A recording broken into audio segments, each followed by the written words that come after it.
and moving. Thank you for the invitation to address Legant delegates. It's very much appreciated. I am home in Catherine and on Jawa and Duggaman and Waterman country.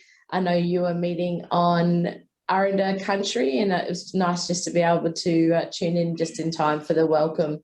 I saw Sybil at Tennant Creek yesterday, Warramungu country, so that was really nice, and I know she's back home on her own turf now, which is lovely. I just wanted to mention I also have Abby Rajkumar, who is my justice advisor, who is tuning in. She's just got the photo. There's the icon, but she'll take some notes and we'll have some time for questions towards the end of the presentation. Now, I'm going to do my very best to share the presentation, which I've had a little practice with, so we'll see how we go. If not, I'll get some extra support to help me. Yeah, I think I'll try and share it. She's muted herself again. I'm just getting some support to share my presentation, so I've just muted.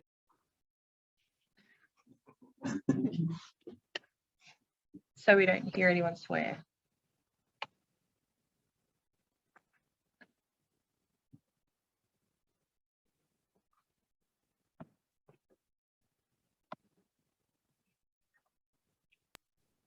Sheridan, can you see the slideshow come up yet? No. On. Okay. No. All right. We will try.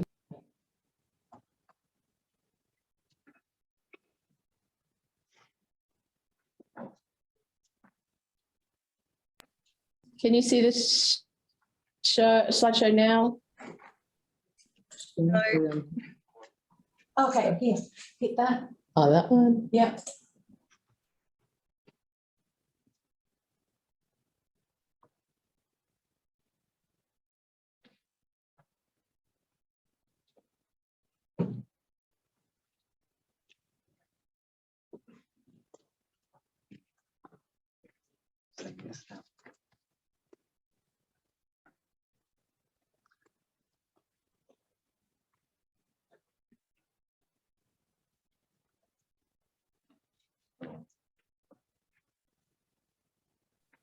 Any luck? Yes, we can see it.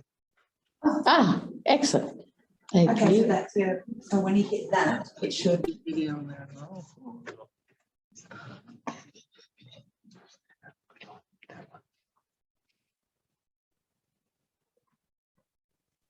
But try for a video. Let us know if it works. Yes, it's working. There's no sound though. Unless she's clicked that play sound. We're not hearing sound. There's no sound for this.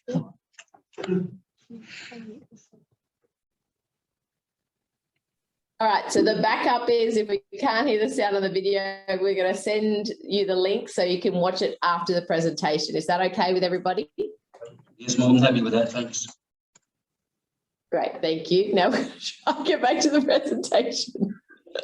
Yeah. Excellent. Yeah, and then that should be, can I see that? And then how do Audio from microphone, which is what she's talking to. Mm. So audio, video. Okay. No worries. That's why I looked at it. Oh my God, that's been up. It's not the first time. Yeah, gotcha.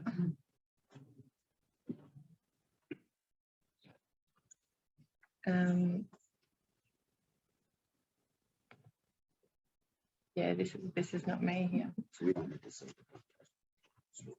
Just to say that.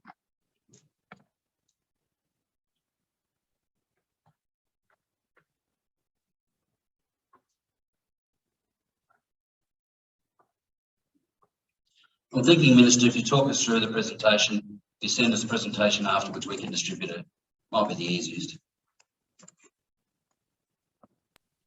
All right, thank you. I'm just checking if you've got that out. We couldn't get past the video slide. Oh, we've got the second slide. Have they got that?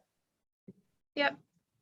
Yep, has it got the numbers up? Okay, perfect. Thank you. We've got it. All right, thank you everyone for your patience. We'll send the link to the video so you can watch that at your best time for the conference delegates. I'm going to run through a very short presentation regarding the Aboriginal Justice Agreement. Most of you would be aware we launched the Aboriginal Justice Agreement. It's the first ever Northern Territory Aboriginal Justice Agreement, and we launched it on the 9th of August this year. It was a commitment when Labor government came to power in 2016 that we would undertake the journey to develop an Aboriginal Justice Agreement, and very proud that we've been able to do that. A lot of work has gone into the Aboriginal Justice Agreement, but we'll go through some of the principles and the reasons why we committed to an Aboriginal Justice Agreement and why it's so important, not just for Aboriginal Territorians, but all of our communities across the NT when we look at some of the statistics, but also the stories behind those statistics throughout this presentation. So just reading through very briefly, 1,824 people are in our prisons today. So that's here in the Northern Territory. And unfortunately, it's not a great record to have, but we have the highest imprisonment rate in the country, with roughly 900 Territorians per 100,000 in our adult population. And 1 in 13 of people in our prisons today are Aboriginal men.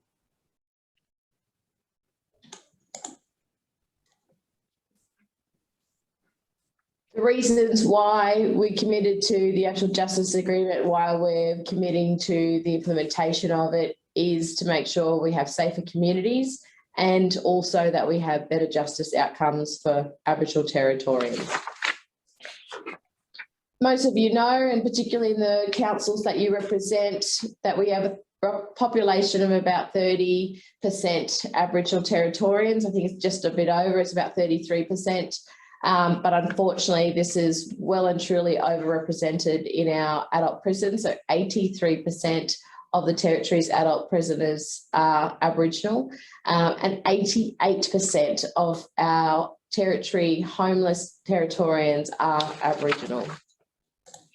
So when we're looking at the economic story behind this, when we're talking about what it costs to house a prisoner per day in our adult corrections, $321.59 per day, and that roughly is, as you can see, 117,000 plus per prisoner per year. So there's a big economic story around why justice and the improvements to our justice system need to happen.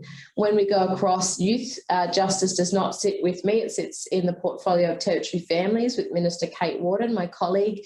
But when we look in comparison, the figures much, much higher when we're talking about how much it costs to house a youth in justice and in detention per day. So it's over $2,000 per day for an individual, and that can lead up to about $1 million per year per young person if they're held in detention. So again, there is an economic story behind the social story of why we need to move when we're talking about justice in the Northern Territory and improving the delivery of justice.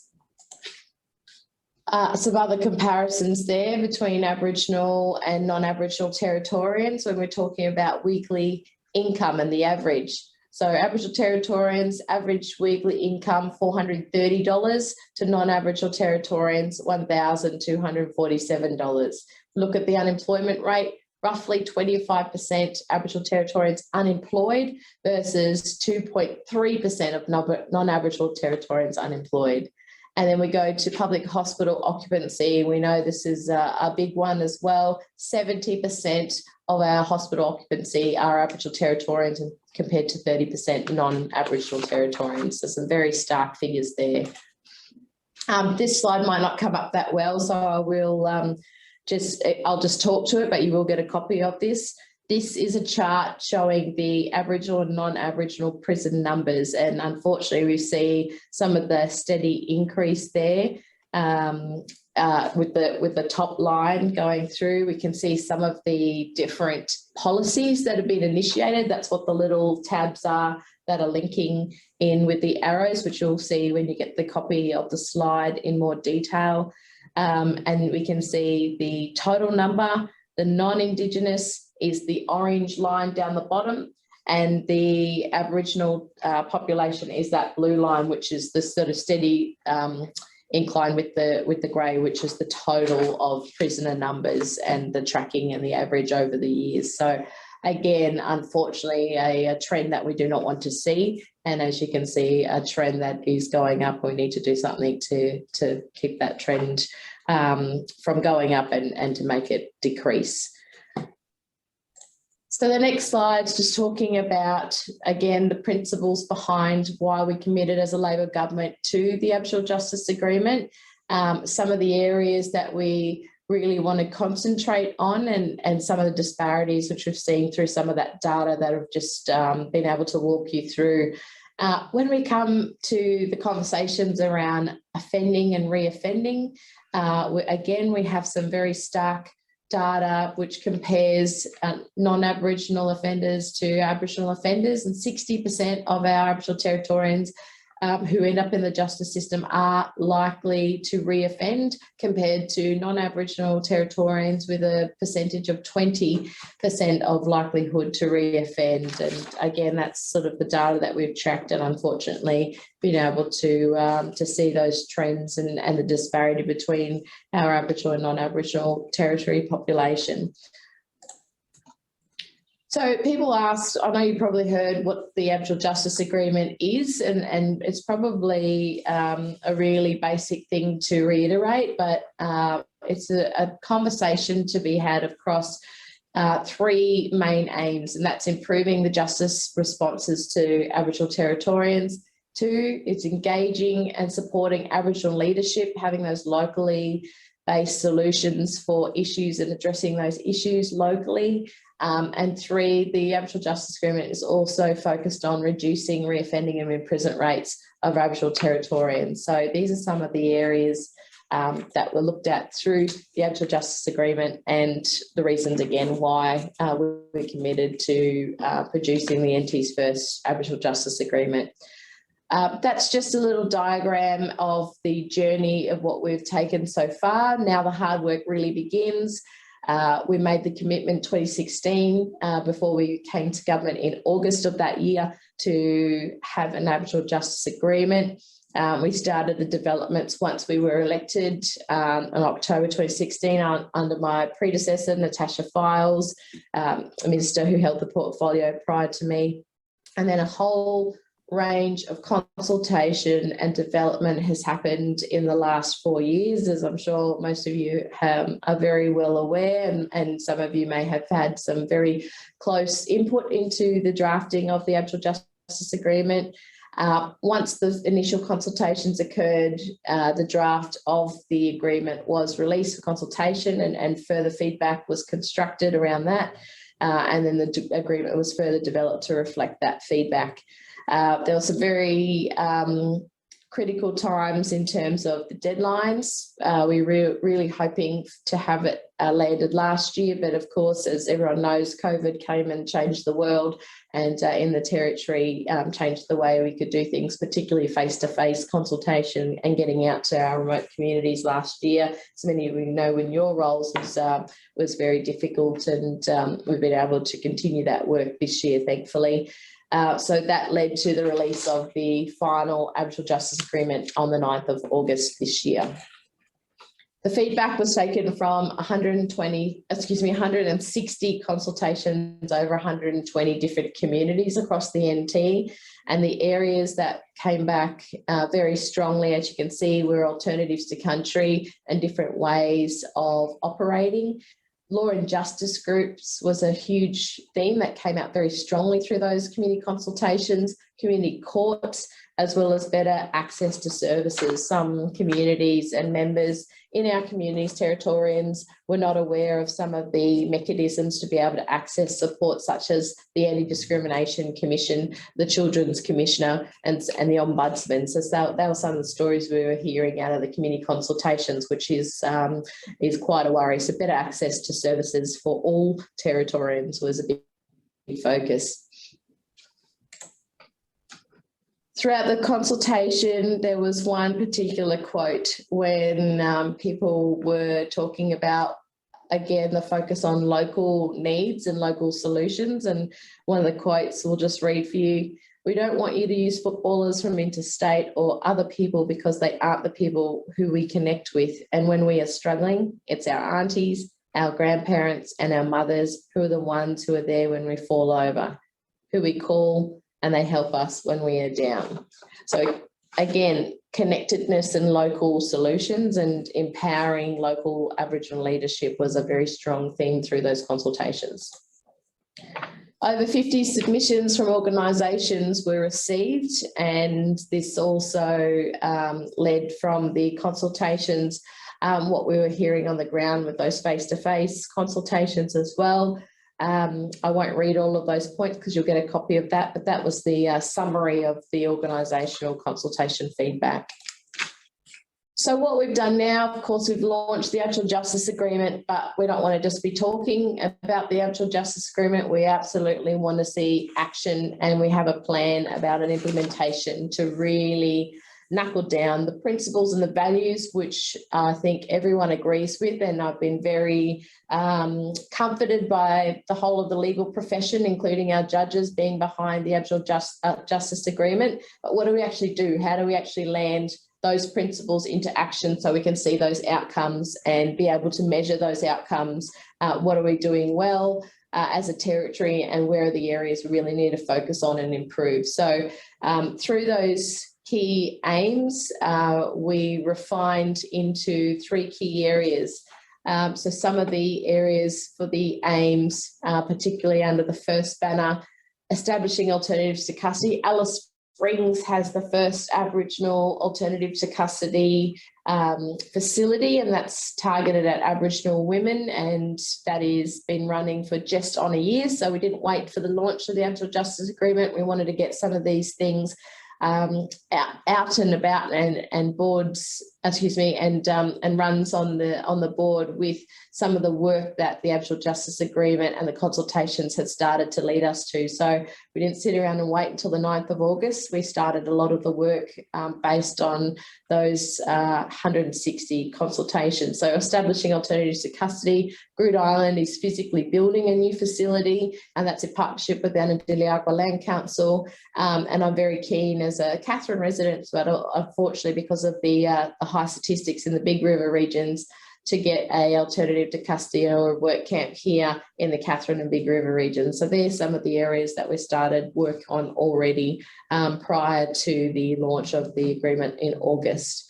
Community courts, as I mentioned, and a big focus, as I'm sure you're all very aware in your jurisdictions, is reducing domestic and family violence and really targeting that offending behaviour. So behaviour programs that work, that are accountable, that are transparent, but can actually be tracked and measured, and that are culturally appropriate where needed.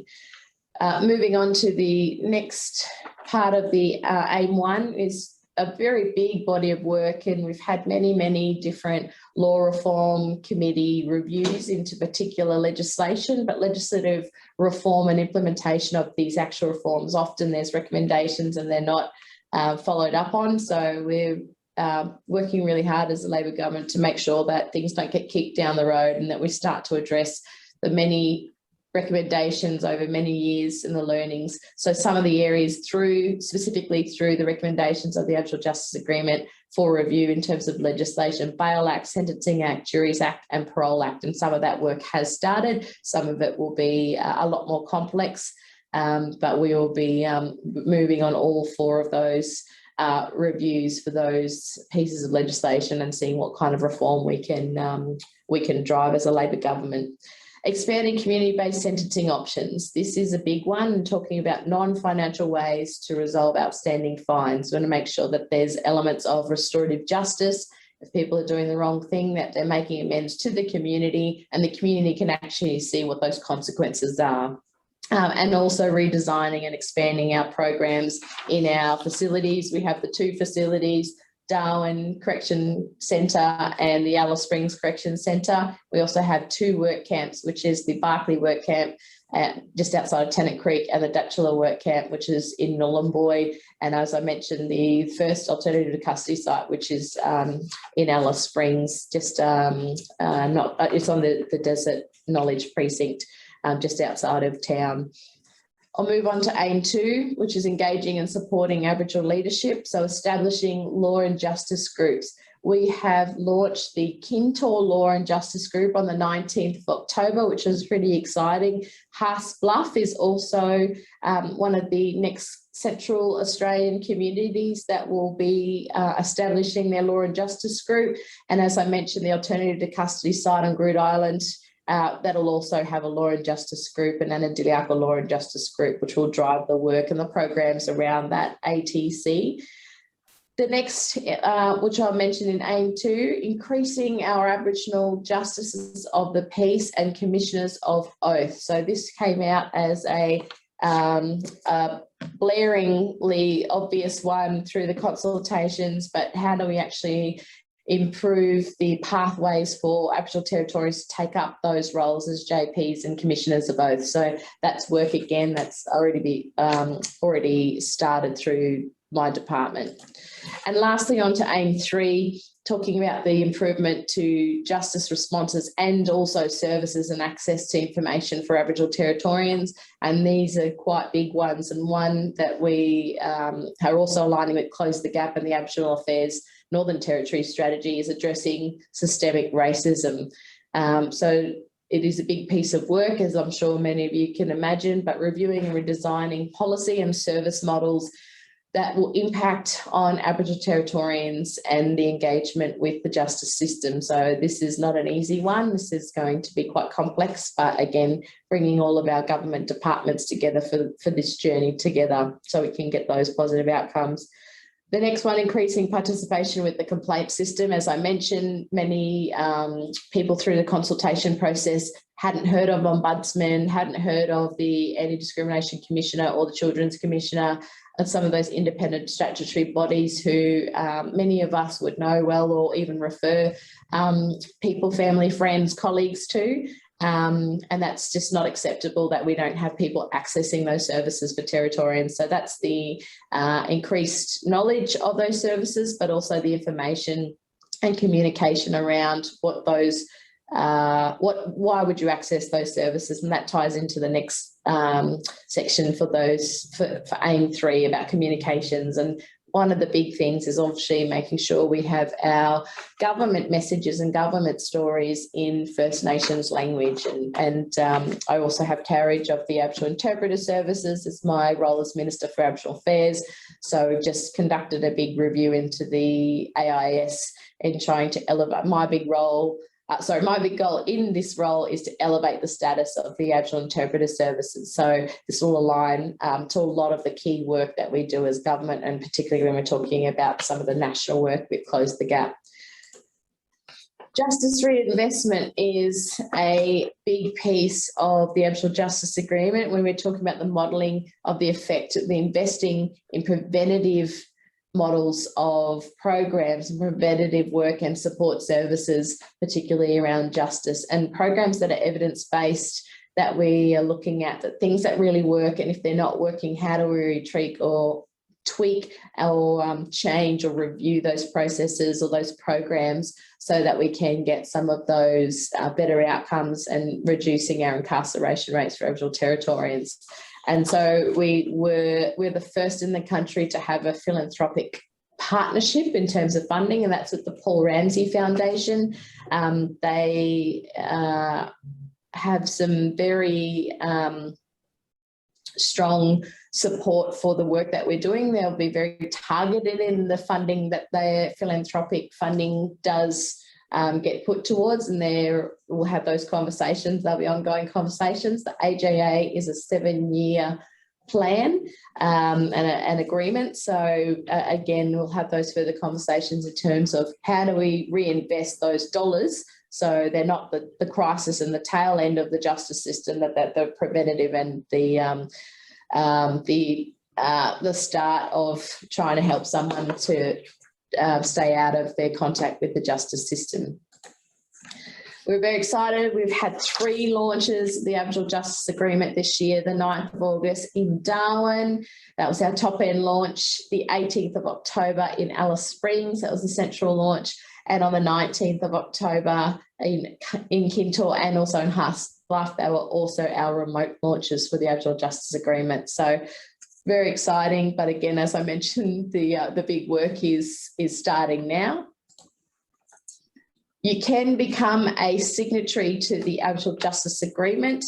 It is on the Attorney General and Justice website, and the link is there. Again, we'll share this presentation with yourselves, but please, I encourage any of you, if you haven't attended any of the launches and would like to become a signatory, to sign up. It'll take you 30 seconds, but you'll have access to all of the information and the detailed Aboriginal Justice Agreement, which is available online. And I'm sure if there are requests through regional councils and town councils, if you'd like some hard copies for your officers, that we could work with my department to get some officers, to get some copies for your officers and your elected members if they would like to have that. But it is all available online. I know I've done a lot of talking, and thank you for bearing with me with the technical challenges that but we got there in the end. But I'm very happy to take some questions if time permits. Thank you, Minister. Excellent presentation. Do we have any questions from the floor whilst we have the Minister? That's how good a presentation it was. No questions. Well, we can take those on notice, and we can certainly filter those through to the Minister at a later date. Thank you very much, Minister, for bearing with us.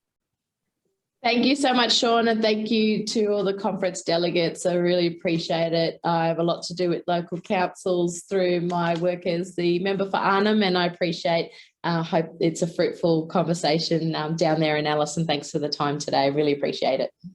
Thank you. Thank you on behalf of again our member councils. Thank you, everyone. Travel safe.